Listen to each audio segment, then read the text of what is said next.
उस समय जब आप विधवा थी, आपके पति तो थे लेकिन कागज में आप मृतक थे, तो आपने वो विधवा पेंशन की अपील की थी कि हमको विधवा पेंशन दो अगर हमारे पति को मार दिया तो अभी आप जो है कि 7 साल से बोल रहे हैं कि हम जिंदा हो चुके हैं। अभी आप लोगों का क्या प्लान है, मतलब कि क्या क्या चीजें चाहते हैं आप सरकार से? आपको जो मूवी आप पे बनी थी जीवन पे, हम नहीं किए थे, आप उससे संतुष्ट थे कि आपके जीवन पे बनी? संतुष्ट नहीं है, वो मूवी गलत बनी है, आधी गड़बड़ है। तो सर मूवी के बारे में अभी बात करें तो कैसे आपको, मतलब बहुत सारी इस तरह से मृतक हैं, आप ही बता रहे हैं कि इनको जिंदा किया उनको जिंदा किया, आपने संग बनाया हुआ बहुत सारे लोगों को जिंदा किए, तो ये मूवी का विचार आपके मन में आया था, किसी और ने आपको संपर्क किया था? आपने मृतक संघ भी बनाया हुआ है, तो इसके बनाने के पीछे क्या पर्पस था आपका? तो कागज में जिंदा मर जाना कोई बड़ी छोटी बात नहीं होती है, उसमें कुछ भी आप नहीं कर सकते हो, ना आप जमीन ले सकते हो, ना कुछ लोन वगैरह ले सकते हो अगर जरूरत पड़ी तो, क्योंकि आप मृतक हो। तो उस समय आपने कौन कौन सी मुश्किलें झेली थी जो पत्नी होकर के? जो बाल विवाह भी 7 साल की मेरी उम्र है भाई, अरे 16 जनवरी 2017 को अभी मैं जिंदा हुआ हूँ, तो ये हमारी लड़ाई लगभग 40 वर्ष तक चली है। कितनी उम्र रही होगी आपकी जब आपको पता चला कि आप मृतक हो चुके हैं? लगभग जो सरकार का द्वारा जो धोखाधड़ी, भ्रष्टाचार, अन्याय करके, घुसखोरी करके दूसरों की जमीन जायदाद ले लेते हैं, उनको जीवित को मृतक घोषित कर देते हैं, इस तरह तमाम लोगों के साथ फ्रॉड होता है। सारी चीजें आपके पड़ोसियों ने की थी, आपके परिवार वालों ने की थी या फिर सरकार ने?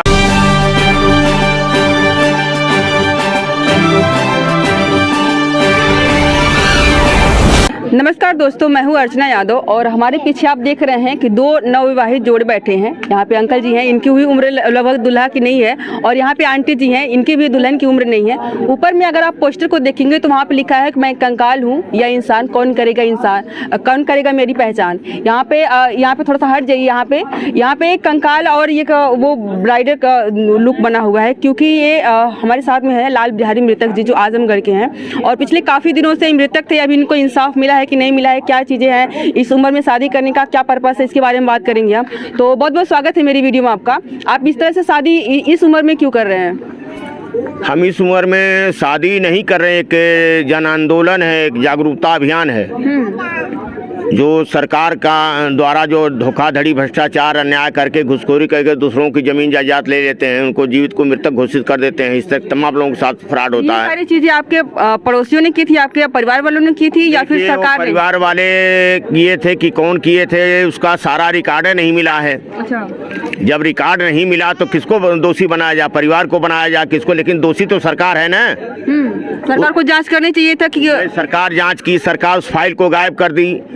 तो जब कोई प्रूफ नहीं मिला कि उसमें वकील कौन है, उसमें कौन एप्लीकेशन दिया है, क्या नहीं है, लेकिन दोषी सरकार है। सरकार से जो तनख्वाह लेते हैं अधिकारी कर्मचारी, वो दोषी है ना।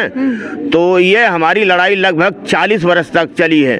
कितनी उम्र रही होगी आपकी जब आपको पता चला कि आप मृतक हो चुके हैं? लगभग मेरी उम्र रही होगी 20-21 वर्ष की। आपकी शादी तब हुई थी? हाँ, शादी हो गई थी। शादी हो गई। हमारा बाल विवाह हुआ था, फिर बाल विवाह हो रहा है। अभी कितनी उम्र है आपकी? 69 वर्ष है। ये जैसे बाल विवाह कर रहे हैं, इस अनुसार कितनी उम्र है? जो बाल विवाह भी 7 साल की मेरी उम्र है भाई, अरे 16 जनवरी 2017 को अभी मैं जिंदा हुआ हूँ, तो मेरी उम्र 7 वर्ष न हुई। और मेरी पत्नी 40 साल विधवा रही, तो उसकी उम्र 67 वर्ष हुई ना। हाँ, ये आंटी जी से बात करें यहाँ पे। तो जब आप यहाँ पे आई हुई थी, आपको पता चला कि आपके पति कागज में मृतक हो गए हैं, तो वो पल कैसा था आपको? मतलब लगा था कि हाँ वास्तव में चले गए हैं, या फिर लगा था कि इसके लिए लड़ना पड़ेगा हमको? नहीं, चल तो ना गए, लेकिन लड़ना पड़ल ना, लड़क करवाने के लिए। हाँ, जिंदा खातिर लड़क पड़ल। तो वो क्या वो मुश्किलें आपने झेली होंगी, क्योंकि कागज में जिंदा मर जाना कोई बड़ी छोटी बात नहीं होती है, उसमें कुछ भी आप नहीं कर सकते हो, ना आप जमीन ले सकते हो, ना कुछ लोन वगैरह ले सकते हो अगर जरूरत पड़ी तो, क्योंकि आप मृतक हो। तो उस समय आपने कौन कौन सी मुश्किलें झेली थी जो पत्नी होकर के इनकी? मुसीबत तो बहुत झेलने, भूखा रहने घर में, 2 दिन भूखमरी हो गई, बहुत रह न जा घर में। अब सोचा वाली बात बहुत रहा कि भूखा रह जाए घर में, पता ना लगा केहू के कि मनो भूखा नहीं, कैसा नहीं, मतलब हंसते खेलते इतना रहे। तब तकलीफ तो रहबा का, लेकिन केहू जान ना पावा। अच्छा, मृतक होने के कारण आपके पास कोई आर्थिक नुकसान भी हुआ था, जैसे कि कुछ काम धंधा वगैरह में? अरे आर्थिक नुकसान कई करोड़ का नुकसान हुआ है। बताइए उसको। 1.5 बीघा हम लोग जमीन भी गई, कारखाना हमारा बंद हो गया। खाना किस चीज का? बनारसी साड़ी का हम लोग कारोबार करते थे, बिनाई भी करते थे। लेकिन इतनी बड़ी लड़ाई में एक बात मैं बता दूं कि सभी लोगों को सोचना चाहिए, माँ के बाद दूसरा नंबर पत्नी का होता है।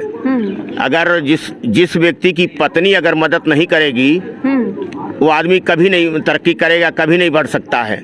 इसलिए पत्नी अपने जान पर खेल के मेरे साथ पूरी दुख सुख सही है, लड़ाई में रही है और भरपूर मेरी मदद की, अब तक भी मदद करती है। इसका ये स्वभाव था कि मेरा जब चेहरा देखती थी सूखा है या मनु टेंशन में है तो क्या दिक्कत है, मेरा गहना ले लीजिए, मेरा छागल ले लीजिए, मेरी हंसुली ले लीजिए, सारी जेवरें बेच बेच कर देती रही। लेकिन कहती थी, इसका फार्मूला था कि इससे क्या फ़ायदा होना है। लेकिन हम कहे कि भाई जब हम एक जिंदा इंसान हैं, मानव हैं और हमको सरकार ने मृतक कर दिया है तो हम ये चीज़ को बर्दाश्त नहीं करेंगे। लेकिन मैं बता रहा हूँ कि ये लड़ाई आज तक मैं जो लड़ाई लड़ रहा हूँ मेरी पत्नी का देन है। आपने मृतक संघ भी बनाया हुआ है, तो इसके बनाने के पीछे क्या पर्पस था आपका? देखिए, मृतक संघ बनाने का मतलब बहुत कुछ है। मृतक संघ के तत्वाधान में कई हजार लोगों को जिंदा किया। अभी देखिए, एक आदमी 35 वर्ष पर जिंदा किया हूँ, यहीं आए हैं। 35 वर्ष अभी जिंदा मैं कराया हूँ। तो मैं नहीं, कई हजार लोगों को जीवित किया गया है। तो इस तरह से अब अभिलेखों में जो नकल मिलता है, कंप्यूटर मिलता है, चढ़ रहा है। इस 12-13 शासन आदेश हुए हैं। तो इस तरह से लोगों को लाभ मिल रहा है। देखिए, अभी 35 वर्ष पे जिंदा हुए। आप 35 वर्ष पे जिंदा हुए थे, आप कैसे मरे थे? वही रहे। अच्छा, ये कैसे मरे थे? कागज मृतक, चकबंदी विभाग मृतक के अभी इसी अगले महीने में जिंदा हुए हैं। सामने। ये इनकी जो बहू हैं, इनसे बात करेंगे, इनकी कुछ बेटियां हैं उनसे बात करेंगे कि उनका कहना क्या है जब ये कागज में मृतक हो गए थे। तो पहले बहू से ही बात करते हैं। क्या नाम हुआ आपका? आकांक्षा भारत। अभी जो है कि आपके ससुर जी, आपकी शादी हुई तभी तो मृतक ही रहे होंगे। हाँ। तो आपको पता था कि मृतक हैं कागज में? हाँ। आप लोगों को इससे क्या उनसे परेशानियां हुई थी?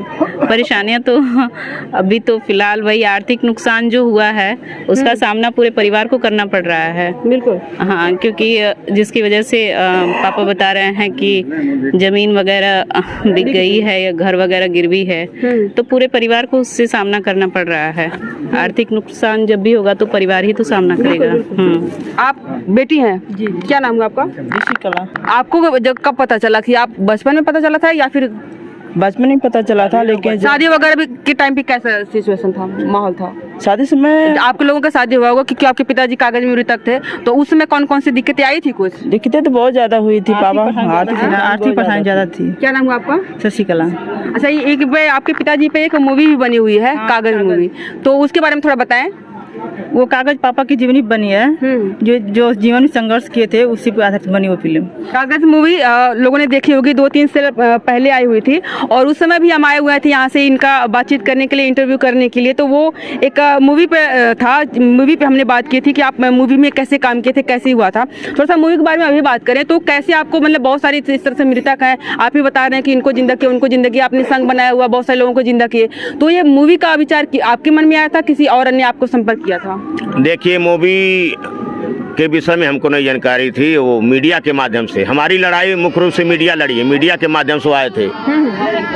तो वो क्या किया जाए, आप संपर्क किए थे और आप जो है कि जो मूवी आप पे बनी थी जीवन पे, कुछ लोग संपर्क हम नहीं किए थे। आप उससे संतुष्ट थे कि आपके जीवन पे बनी? संतुष्ट नहीं है, वो मूवी गलत बनी है, आधी गड़बड़ है। क्या क्या गड़बड़ उसमें? अरे वो कहानी तोड़ मरोड़ को लिख दिया है हमको। अपने इंटरटेनमेंट के लिए उन्होंने रियल कहानी को तोड़ मरोड़ करके उन्होंने कर दिया, जो आ सकती है। बैंड बाजा वाला बना दिया, पूजा पाठ दिखा दिया, बहुत कुछ दिखाया उसमें गलत तरीके से। तो हम बैंड बाजा वाले लग रहे हैं उनको, तो ये सब गलत हुआ ना, तो विरोध हुआ उसका। तो अभी आप जो है कि 7 साल से बोल रहे हैं कि हम जिंदा हो चुके हैं, अभी आप लोगों का क्या प्लान है, मतलब कि क्या क्या चीजें चाहते हैं आप सरकार से आपको मिले? देखिए, सरकार के लिए 50 करोड़ रुपए की मांग चल रही है। अब हमारी किस एवज में? अरे हर्जा खर्चा मानहानि, हम तो हार गए लेकिन हमारी पत्नी तो नहीं हारी, इसका मौलिक अधिकार है ना पति में। तो पत्नी के तरफ से 50 करोड़ रुपए का चाहिए? हाँ बिल्कुल चाहिए। बिल्कुल। आप भी चाहती है 50 करोड़? हाँ कहे तो नहीं इसलिए आप बोलिए कि गहने वगैरह बिक गई, इसलिए आप चाहती है कि 50 करोड़ हमको दे सरकार? अरे हर्जा खर्चा माना नहीं और क्या चाहती है? खर्चा चाहिए ना कुल और 40 साल तक आप विधवा थी, उसके बारे में भी अच्छा, उस समय जब आप विधवा थी, आपके पति तो थे लेकिन कागज में आप मृतक थे, तो आपने वो विधवा पेंशन की अपील की थी कि हमको विधवा पेंशन दो अगर हमारे पति को मार दिया है तो? हाँ पेंशन आना कहनी अदालत में तो कहा कि आपकी मांग में सेनूर है, पति तुम्हें सरकार का कागज नहीं दिखाया आपने कि मेरे पति तो मृतक हैं? कहा है तो जाना था तो लेकिन बजट हम तो कैसे कहेंगे? बजट था सरकार की इनके मांग में सिंदूर है, विधवा कैसे हैं? विधवा कैले हम तो कागज में है विधवा ना। ये देखिए यहाँ पे सरकार की कितनी ज्यादा खामियां नजर आती हैं कि एक तरफ वो कागज में पति मृतक है और एक तरफ कागज में पति मृतक है और दूसरी तरफ विधवा अगर पत्नी पेंशन लेने जाती है तो उसको भी नहीं देते हैं क्योंकि उसके मांग में सिंदूर दिख रहा है। तो वो सिंदूर देख करके उनको जिला देना चाहिए था इनके पति को। इस पर आप क्या कहना है? मेरा तो यही कहना है कि सिंदूर देखकर ही कम से कम जिला देते कि हाँ इनका पति सही सलामत है, इन्होंने अपने मांग में सिंदूर भर रखा है। इस पर आपको क्या कहना है? आप लोग कमेंट करके जरूर बताइएगा। आज के लिए बस इतना ही। बहुत बहुत धन्यवाद।